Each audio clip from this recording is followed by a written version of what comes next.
함께 기도하겠습니다. 사랑과 은혜가 충만하신 하나님, 감사합니다.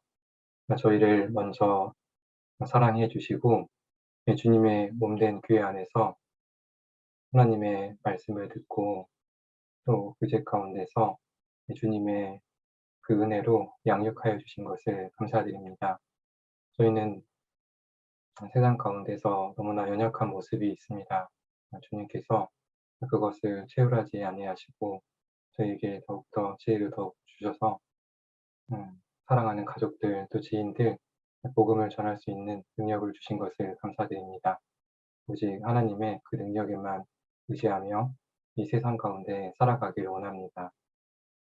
오늘 우리 미선부 형제 자매님들과 하나님의 말씀으로 나누고자 이 시간 모였습니다. 주님께서 함께해 주셔서 마땅히 알아야 할 말씀이 무엇인지 깨달을 수 있도록 저희에게 지혜를 주시길 부탁드립니다. 교제하는 시간, 말씀 듣는 시간 주님께서 함께해 주세요. 저희를 항상 사랑하시는 예수님의 이름으로 기도드렸습니다. 아멘.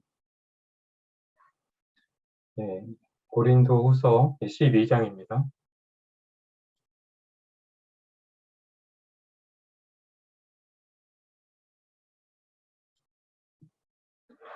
고린도후서 12장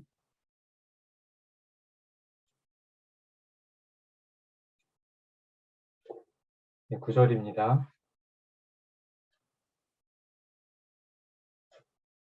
제가 읽겠습니다. 내게 이르시기를 내 은혜가 내게 족하도다. 이는 내 능력이 약한 데서 온전하여짐이라 하신지라. 이러므로 도리어 크게 기뻐함으로 나의 여러 약한 것들에 대하여 자랑하리니 이는 그리스도의 능력으로 내게 머물게 하려 함이라. 네, 다시 한번 인사드리겠습니다. 안녕하세요. 지난번에 함께 배웠던 질그릇인데 오늘은 그 질그릇의 마지막 편입니다. 중간에 보면 9절 중간에 보면 크게 기뻐함으로 라고 되어 있는데 바울 사도는 약한 것을 자랑을 했습니다. 그는 출생이 금과 은과 같은 그릇이었는데 스스로 버려서 약한 모습이 되었던 것입니다. 그리고 그가 얻은 것으로 크게 기뻐했던 것인데 오늘도 함께 확인해 보면서 우리도 크게 기뻐하는 시간이 되기를 원합니다. 그가 버렸던 것이 세상의 학문과 권위를 버렸다라고 말씀하십니다. 그는 가말리엘 문화에서, 그러니까 즉 제자로서 그 당대에 가장 그 율법에 능한 그 가말리엘에게 문화에서 학문을 배웠기 때문에 아마 그 가장 그런 어떤 능력이 율법에 대해서는 아마 많은 탁월한 능력이 있었을 것입니다. 그리고 그는 바리새인이 되었고 그는 그 바리새인으로서 그리고 로마 시민권자로서 그것을 버렸던 것입니다. 그리고 그가 이제 얻은 것이 있다라고 하는데 그는 얻은 것을 이렇게 말씀하고 있습니다. 고린도후서 11장 24절에 보면 그가 유대인들에게 40에 하나 감한매를 5번 맞고 되어 있는데 40에 하나 매니까 39대이고 그것을 5번 맞았으니까 195대가 되는 겁니다. 예수님도 십자가에 매달리셨을 때 약 120대를 맞으셨다라고 되어 있는데 그는 같은 동족인 유대인들에게 그렇게 맞았던 거죠. 그리고 3번 퇴장으로 맞고 돌로 맞고 라고 되어 있는데 퇴장은 이제 그 엉덩이 볼기를 맞는 그 형이죠. 그리고 그가 돌로 맞았다라고 말하는데 그 루스라에서 첫 번째 선교 여행에서 그가 돌로 맞아서 죽은 줄 알고 이렇게 내어다 버렸는데 그가 다시 살아나서 다시 복음을 전했던 거죠. 그는 그것을 얻었다라고 말씀하십니다. 왜냐하면 그것을 자기가 피할 수 있었는데 순종하여 얻었기 때문입니다.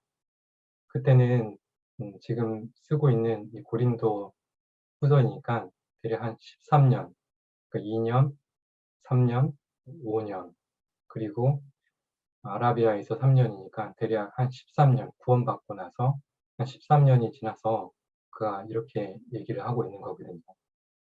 그리고 아마 그때 세 번째 하늘에 올라갔지 않았을까, 그리고 그렇게 말씀하고 있는 겁니다. 그리고 그가 얻은 것은 또 하나는 고린도후서 4장 7절을 보면 우리가 이 보배를 질그릇에 가졌으니 이는 능력이 심히 큰 것이 하나님께 있고 우리에게 있지 아니함을 알게 하렴이라 라고 말씀하십니다. 그는 사도행전 9장에 보면은 주께서 가라사대 가라, 이 사람은 내 이름을 이방인과 그리고 임금들과 이스라엘 자손들 앞에 전하기 위해서 택한 나의 그릇이라라고 말씀하셨는데, 그때 나는 무슨 그릇일까?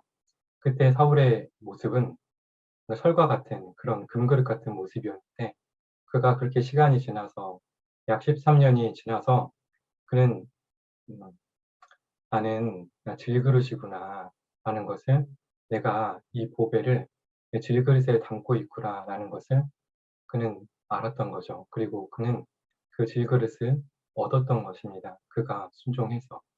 그렇다 한다면 그가 왜 버리고 얻었을까? 첫째는 고린도후서 4장 18절에 보면 보이지 않는 것을 얻기 위해서 예, 버리고 얻었다. 그러니까 우리가 돌아보는 것은 보이는 것이 아니요 보이지 않는 것이니, 보이는 것은 잠깐이다. 그렇지만 보이지 않는 것은 영원히 있고 그것을 소망한다. 그렇기 때문에 그는 버리고 얻었던 것입니다. 그리고 그가 이제 그 고린도에 말씀을 전할 때 이렇게 얘기하잖아요. 내가 고린도전서 2장에 보면 내가 너희 가운데 거할 때 약하며 두려워하며 심히 떨었노라. 그러니까 내가라고 하니까 바울 사도인데, 왜 그는 너희 가운데 거할 때 고린도에 있을 때 두려워하며 음, 약하며 심히 떨었을까? 바울 사도가 고린도에 있는 사람들에게 무서워서 말씀을 전할 때 저처럼 소인배였을까? 그렇지 않을 겁니다. 그에 대해서 대답하고 있는 것입니다. 다음 절에 내 말과 내 전도함이 지혜에 권하는 말로 하지 아니하고 다만 성령의 나타남으로 하여 라고 되어 있는데, 그는 이제까지 자기가 그 가지고 있던 세상의 학문과 권위, 그 설득하는 말, 논리적인 말, 이런 것으로 혹시나 말씀을 전할 때 그게 섞일까 봐 그래서 심히 두렵고 떨었던 것입니다. 그것이 자기가 계속 그것으로 복음을 전했는데 한 명도 구원받지 못했다는 것을 알았기 때문이죠. 그렇기 때문에 그는 자기의 그 지혜로운 말, 누군가를 설득하려고 하는 말, 어떤 합리적인 말, 그런 말이 복음을 전할 때 하나님의 말씀과 섞일까 봐, 그래서 그 복음의 말씀이 가려질까 봐 그는 심히 두렵고 떨었던 것입니다. 그래서 그는 자기의 그 배웠던 그 학문과 그런 권위를 배설물처럼 버렸다. 빌립보서 3장에 그렇게 얘기하고 있는 것입니다. 오늘은 신약의 어떤 질그릇을 이렇게 지난번에 배웠다 한다면, 오늘은 구약에 어떤 질그릇이 있을까 생각해보고자 합니다. 신약에는 바울 사도가 있었다면 구약에는 다윗이 있는 겁니다. 그러나 바울과는 대조적인 인물입니다. 그는 처음부터 보잘것없는 그런 한 사람이었던 것입니다. 사무엘상 16장입니다. 사무엘상 16장. 오늘은 그 다윗에 대해서, 질그릇 같은 다윗에 대해서, 두 번째는 다윗의 어떤 승리하는 삶, 그가 어떻게 승리했을까, 그리고 세 번째는 하나님과 합한 다윗에 대해서, 그리고 네 번째는 바울과 다윗의 어떤 공통점과 차이점을 비교를 하면서 우리에게 주시는 교훈을 얻고자 합니다. 네 가지 정도 알아보고자 합니다. 사무엘상 16장 10절, 11절인데요. 이 배경은 하나님께서 다윗에게 왕으로서 기름을 부으라라고 사무엘에게 말씀하시고 사무엘은 그 다윗의 집에 가게 됩니다. 10절 제가 읽겠습니다. 이새가 그 아들 일곱으로 다 사무엘 앞을 지나가게 하나 사무엘이 이새에게 이르되 여호와께서 이들을 택하지 아니하셨느냐 하고 또 이새에게 이르되 내 아들들이 다 여기 있느냐 이새가 가로되 아직 말째가 남았는데 그가 양을 지키나이다. 사무엘이 이새에게 이르되 보내어 그를 데려오라. 그가 여기 오기까지는 우리가 식사 자리에 앉지 않겠노라. 그러니까 이새에게는 7명의 아들과 1명의 아들이 있었던 거죠. 그래서 이 내용을 봤을 때 그 다윗은 아버지에게도 이렇게 인정받지 못한 그런 상태라는 것을 알 수 있습니다. 다윗은 어, 결국 그 골리앗과 싸움을 해서 그 사울의 장관도 되지만 그것은 잠시였습니다. 그는 사울의 그 시기와 질투 때문에 이방인에게도 목숨을 구걸하는 그런 신세가 되었던 거죠. 좀 뒤로 넘겨보겠습니다. 사무엘상 21장입니다.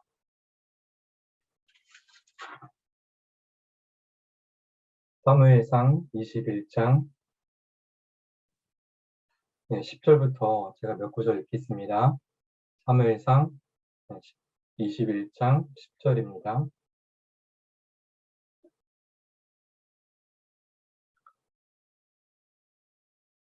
제 얼굴만 나오니까 이제 다른 분들이 이렇게 성경을 찾았는지 안 찾았는지 좀 확인이 안 되는데 그냥 하겠습니다. 10절입니다.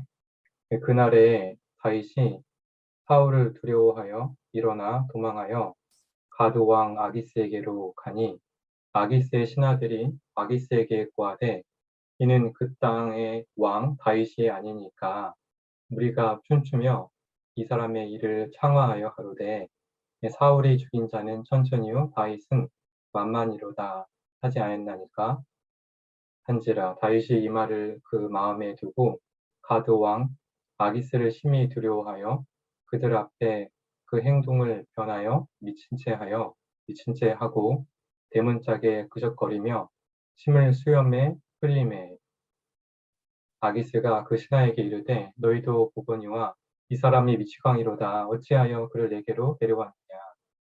12절에 보면 다윗이 이 말을 그 마음에 두고 가드 왕 아기스를 심히 두려워하여 가드하면 생각나는 인물이 있는데요. 가드 왕, 가드. 가드에는 골리앗의 고향이었던 것입니다. 그러니까 블레셋과 그 이스라엘 군대가 사울이 처음에 싸워서 전쟁을 할 때 이스라엘 사람들은 심히 떨었던 것입니다.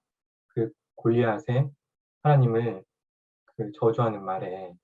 근데 누가 죽였냐면 다윗이 죽였던 겁니다.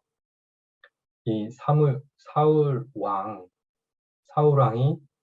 시기야와 질투 속에서 그런 도망을 갔는데 어디를 갔냐면 이 가드 왕에게 간 겁니다.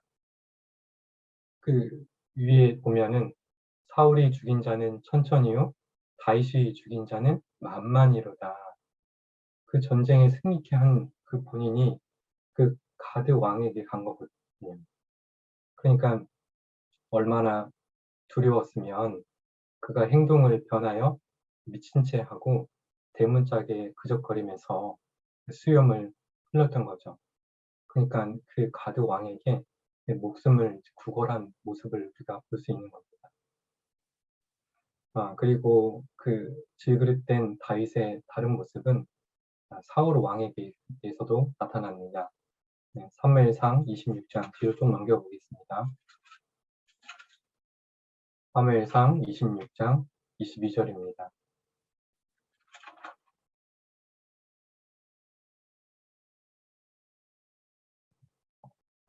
다윗이 대답하여 가로되 왕은 창을 부숴서 한 소년을 보내어 가져가게 하소서. 여호와께서 각 사람에게 그 의와 신실을 갚으시리니 이는 여호와께서 오늘날 왕을 내 손에 부으셨으되 나는 손을 들어 여호와의 기름 부음 받은 자를 기름 부음 받은 자 치기를 원치 아니하였음이니이다. 오늘날 왕의 생명을 내가 중히 여긴 것 같이 내 생명을 여호와께 중히 여기셔서 모든 환난에서 나를 구하여 내시기를 바라나이다. 사울이 다윗에게 이르되 내 아들 다윗아 내게 복이 있을지로다. 내가 큰 일을 행하겠고 반드시 승리를 얻으리라 하니라. 다윗은 자기의 길로 가고 사울은 자기의 곳으로 돌아가니라. 사울 왕은 다윗을 시기와 질투해서 여러 번 죽이려 했던 것입니다. 다윗은 사울 왕을 죽일 수 있는 기회가 있었으나 하나님의 기름 부음 받은 자라는 이유로 죄를 짓지 않았던 것입니다. 다윗은 이렇게 사울 왕에게 애매하게 고난을 받고 도망다니는 그런 유랑자 생활을 했던 것입니다. 하지만 이번에도 다윗 왕은 이번에도 창과 물병만 취해오고 죽이지 않았던 것입니다. 그래서 사울 왕이 마음에 감동해서 한 말입니다. 뭐라고 얘기했냐면 내 아들 다윗아 25절에 보면 내 아들 다윗아 내게 복이 있을지로다. 내가 큰 일을 행하겠고 반드시 승리를 얻으리라. 그는 정말 이렇게 너무 나약한 존재고 쫓겨다니는 그런 도망자 신세이지만 사울은 진심으로 그 마음에 감동돼서 얘기한 것입니다. 내가 반드시 승리자가 될 거라고. 그는 말씀합니다. 그는 승리자가 사울의 왕이 말했던 것처럼 승리자가 되는 것입니다. 양을 칠 때에도 그 맹수 사자와 곰에서 승리했고 싸움에도 승리했고 골리앗과 싸움에서도 그가 승리자가 되었고 사울 왕이 죽이려고 했지만 결국 그 진정한 승리자가 되었다는 것이 자기 그 사울의 고백에서도 나오잖아요. 그리고 다윗은 잘못이 없을 때도 승리했지만 왕이 된 후 큰 죄를 지었을 때에도 철저하게 회개하여 신앙을 회복하는 그 승리자의 삶을 산 것입니다. 그는 어떻게 승리했을까? 그는 눈물 가운데 승리하였다. 그리고 말씀을 의지하며 승리하게 되었다. 두 가지에 대해서 말씀하고 있는 겁니다. 시편 6장 6절입니다.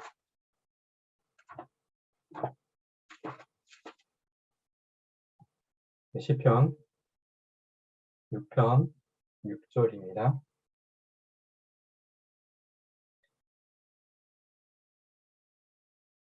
내가 탄식함으로 궁핍하여 밤마다 눈물로 내 침상을 띄우며 내 요를 적시나이다. 밤마다 눈물로. 다윗은 눈물이 많은 사람이었습니다.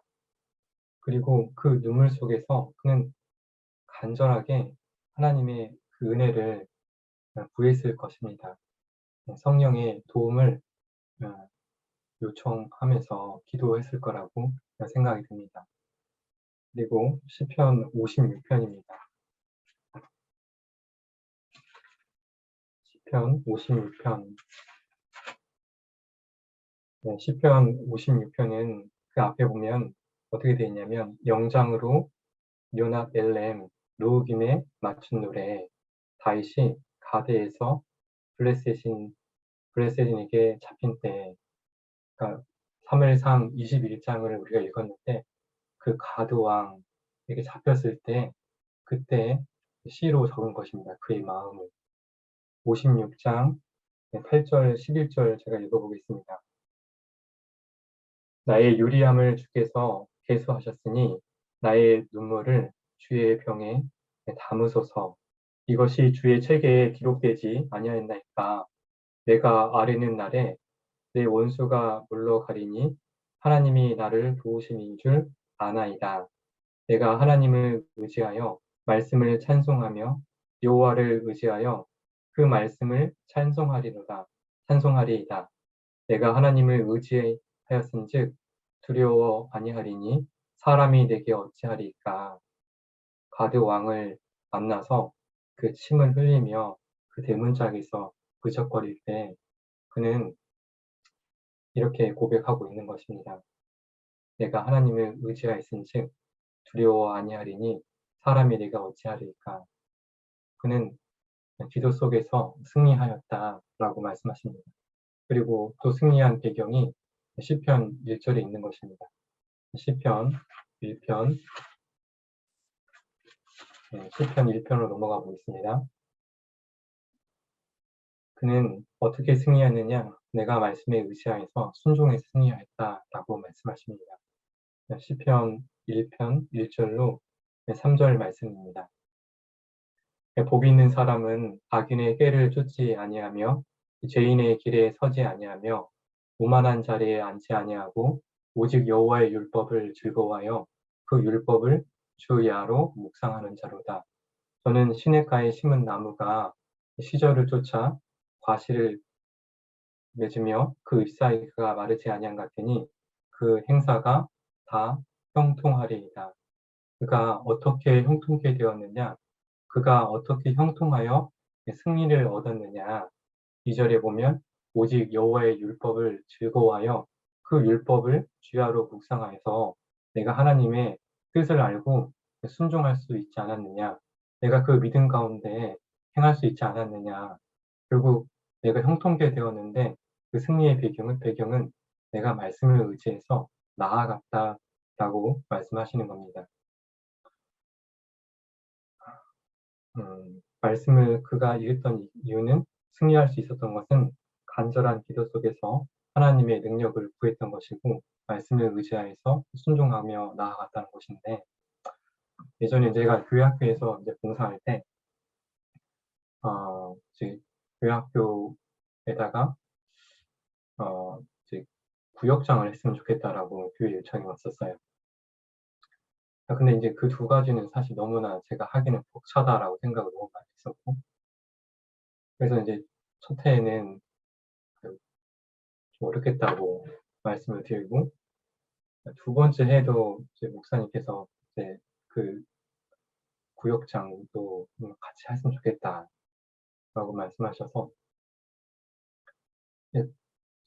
도저히 이제 머릿속에 계산이 안 되더라고요. 그래서 목사님 죄송합니다만 교회 학교 열심히 하겠다고 그렇게 이제 얘기 드렸던 적이 있었는데 근데 다음 해에는 이제 목사님이 또 다시 이제 구역장과 같이 좀 겸했으면 했으면 좋겠다. 근데 그때 저희 구역에 이제 구역장 할 수 있는 분이 없었던 건 아니거든요.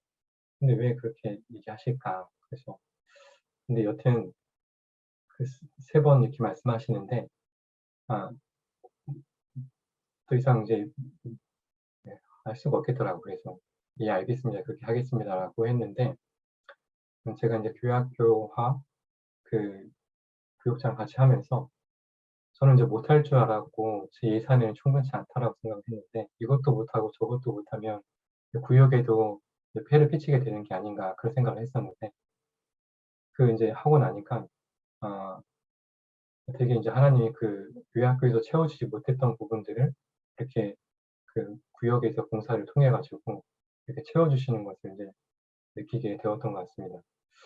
여튼 결국 그 순종해야 된다는 것은 알고 있었지만 그렇게 늦췄던 것이 저한테는 많이 이제 아쉬움이었고 그것을 왜 이렇게 믿음의 눈으로 이렇게 바라보지 못했을까. 결국 나에게 없었던 부분을 그 봉사를 통해서 더 채워주시는구나 라는 생각을 많이 하게 되었던 적이 있었습니다. 그리고 이제 네, 청년에서 교제하다 보면은 이제 뭐 임용 시험도 있고 또 임원도 해야 될 때도 있고 이런 것들이 있는데 사실 임용 시험이라는 것이 굉장히 어렵잖아요. 그 임용 시험은 뭐 자기가 다 맞았다라고 채점을 하더라도 결국 발표를 하다 보면은 합격하지 못하는 경우가 많잖아요. 그때 보면은 왜 그럴까? 당연히 거의 만점자가 많은 거죠. 그러니까 당락이 정말 다 맞아야 할 기준의 그 표준에 와 있는 거죠. 그렇기 때문에 교회 안에서 어떤 청년회나 어디에서 임원을 같이 하면서 임용시험을 준비한다. 이런 것이 너무나 쉽지 않은 거죠. 그래서 하라고 해서 하긴 하지만 그것을 마음에 기쁨 가운데 자원하는 마음으로 두 가지 봉사를, 그러니까 임용시험과 그런 교회 안에서의 어떤 직분 임원, 이거 두 가지 하기가 되게 어려운 마음이 있어서 그걸 받아들이지 못할 때 그때에는 하나님께서 은혜를 주시지 않는 것 같아요. 그것을 내가 할 수는 없지만 하나님께 의지하고 나아갔을 때 그 임용 시험도 그렇고 또 교회 안에서 임원도 능히 할 수 있는 것 같다는 생각이 많이 듭니다. 그래서 또 때로는 그 임용 시험이 되지 않았을 때에도 하나님께서 그것이 비록 나에게 주어지지 않았더라도 그 선한 길로 인도해 주신다라는 것을 우리는 이렇게 믿는 것 같아요. 그 선한 길. 여튼 이제 그 다윗이 어떻게 승리하는 삶을 살았는가에 대해서 생각해 봤고, 세 번째는 하나님과 합한 다윗에 대해서 생각해 보고자 합니다. 네, 사도행전 13장에 보면 내가 이새의 아들을 만나니 내 마음에 합한 사람이라 라고 말씀하십니다. 이 말씀은 그러니까 사도 바울이 1차 선교 여행을 가서 그 비시디안 안디옥에 갔을 때 그 이스라엘 역사를 쭉 설명하면서 다윗은 하나님과 합한 사람이었다라고 사도 바울이 그렇게 기록하고 있는 말씀이거든요. 근데 어, 그 어떤 모습이 닮았을까? 다윗의 연약한 모습이 예수님과 닮은 것입니다. 이사야 53장 2절에 보면 그는 주 앞에서 자라나기를 연한 순 같고 마른 땅에서 나온 줄기 같다. 그래서 고운 모양도 없고 풍채도 없은즉 우리 보기에 흠모할 만한 것이 하나도 없다. 흠모할 만한 것, 그 아름다운 것이 없다라고 말하는데 그는 주 앞에서 자라나기를 연한 순 같은데 그 연한 순이 어디서 나왔냐면 그런 옥토에서 나온 게 아니라 그 깡마른 그 땅에서 나왔으니까 얼마나 너무 희미하게 나왔겠어요. 그런 모습이 예수님의 모습이잖아요. 그 모습이 다윗에게 그려져 있는 거거든요. 그리고 그 다윗이 얘기하잖아요. 나는 눈물이 많은 사람이라. 내 눈물로 침상을 띄웠다고. 눈물로 묘를 적신다고 라고 말씀하시잖아요. 예수님도 그 눈물이 흘렸고 그 눈물은 좀 다르죠. 한탄하는 눈물이었죠. 그리고 그는 아, 예수님께서도 그렇게 다윗처럼 기도하는 모습을 보여주시는데 누가복음 22장으로 가보겠습니다. 누가복음 22장입니다. 39절입니다. 누가복음 22장 39절. 다윗은 그 많은 기도를 하면서 그 기도 속에서 나온 하나님의 감사와 찬양을 시편을 지은 거잖아요. 예수님도 이렇게 기도하고 있는 겁니다. 39절입니다. 예수께서 나가사 습관을 쫓아 감난산에서 가심에 제자들도 쫓았더니 예수께서 나가서 습관을 쫓아 감난산에 가심에 제자들도 쫓았더라. 그 기도하는 모습인데 예수님은 습관을 쫓아서 기도를 하셨다라고 말씀하십니다. 예수님은 하나님이시기 때문에 예수님은 하나님이 사람에 오신 모습이기 때문에 그는 기도할 필요가 없습니다. 전지전능자가 무슨 기도가 필요하겠어요. 하지만 그는 우리에게 기도가 능력이라는 것을 보여주기 위해서 그 습관을 쫓아서 기도했던 것입니다. 다윗과 같은 모습이고 예수님의 그 연약한 모습이 그 간절한 그 기도하는 그 모습, 말씀을 의지하여 순종하는 그 모습이 예, 다윗의 그 승리했던 그 비결과 이렇게 같이 그려지는 겁니다. 바울과 다윗의 어떤 차이점과 공통점은 무엇이 있을까? 태생은 바울은 처음부터 금수저 같은, 그러니까 금그릇, 은그릇 같은 그런 출생이 다른 거죠. 다윗은 반대로 그는 질그릇 같은 모습으로 태어났고 그는 왕이 되어서 금그릇 같은 모습으로 하는 거죠. 그러니까 다윗의 모습 속에는 그 질그릇 같은 예수님의 모습이 결국 예수님께서 지상 공중에 재림하실 때 그 왕의 모습으로 오신 모습을 우리에게 보여주고 있는 것입니다. 그리고 우리의 그리스도인은 어떻게 살아야 되는가? 금그릇이든 은그릇이든 중요하지 않다. 큰 집에는 금과 은그릇이 있을 뿐 아니요 나무와 질그릇도 있어 귀히 쓰는 것도 있고 천이 쓰는 것도 있다. 근데 어떤 그릇이 주님께 쓰이시기에 적합하냐? 깨끗한 그릇이지 않느냐라고 말씀하십니다. 깨끗한 그릇이라는 것은 순종하는 그릇을 말하는 겁니다. 순종했을 때 주님께 쓰임 받는 것입니다. 그러니까 내 경험, 내 마음의 생각은 완전히 완전하지 못해. 내 경험과 내, 내 생각, 내 마음의 생각은 완전하지 못하다 하는 생각 속에서 놓고 하나님께 구해야 되는 것입니다. 로마서 8장 26절에 보면 이와 같이 성령도 우리의 연약함을 도우시나니 누굴 도우시냐면 이와 같이 성령도 우리의 연약한 자, 그러니까 연약한 자를 성령님이 도우신다라고 말씀하십니다. 오늘 처음에 읽었던 고린도 후서 12장에도 내가 약한 것들을 자랑한다. 그리고 내가 크게 기뻐했다. 무엇 때문에? 질그릇된 것을. 왜냐하면 성령님은 이와 같이 성령도 우리의 연약함을 도우시나니 우리가 마땅히 빌 바를 알지 못하나 오직 성령이 말할 수 없는 탄식으로 우리를 위하여 친히 간구하시느니라. 친히 간구하신다. 누구를? 연약한 그릇을. 그래서 그 바울 사도는 크게 기뻐했던 것입니다. 자기가 가지고 있었던 것, 세상의 학문, 권위, 그리고 로마 시민권자를 버렸다는 것은 그가 그것을 팔아먹었다는 게 아니라 그것을 쓸 수 있는 상황에 있어서 쓰지 않았다는 거죠. 그 가운데서 연약한 자에게 하나님의 능력이 성령의 도움이 있다는 것을 알았기 때문에 왜 노아의 시대에 사람들이 망했는가 창세기 6장 5절에 보면은 그 마음의 생각이 그 마음의 생각이 그 마음의 생각의 모든 계획이 항상 악할 뿐인 것이고 라고 되어 있는데요. 그러니까 우리의 생각은 마음의 생각은 너무 악한 것입니다. 에레미야 17장 9절에 보면은 만물보다 거짓되고 심히 부패한 것은 마음이라. 우리의 마음의 생각이 가장 더러운 거죠. 그래서 우리는 무엇을 깨끗하게 해야 되냐? 우리의 마음의 생각을 놓아야 됩니다. 스스로 지혜롭게 여기지 말지어다. 여호와를 경외하며 악을 떠날지어다.